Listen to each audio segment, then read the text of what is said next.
so it's really cold outside. But I feel really, really warm because earlier in the year I was nominated for the Dr. David Hessayon Award, which is for Garden columnists at the Garden Media Guilds.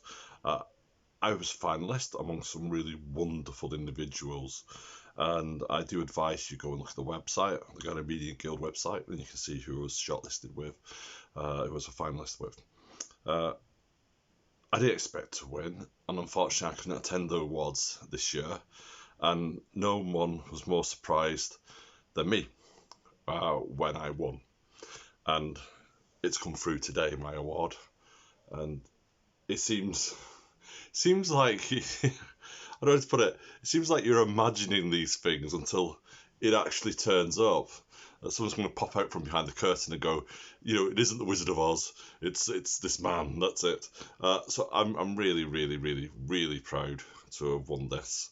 It means so much to me. You all know I started 12 years ago, and all I did was write about my garden, and that was it, and how I was trying to feed my family, and it's kind of spiraled from there, hasn't it?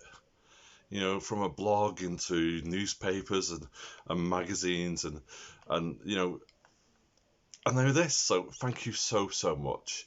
I'm so sorry I couldn't be in there, but I am going to try and be there next year, work willing and time willing as well. So thank you so much.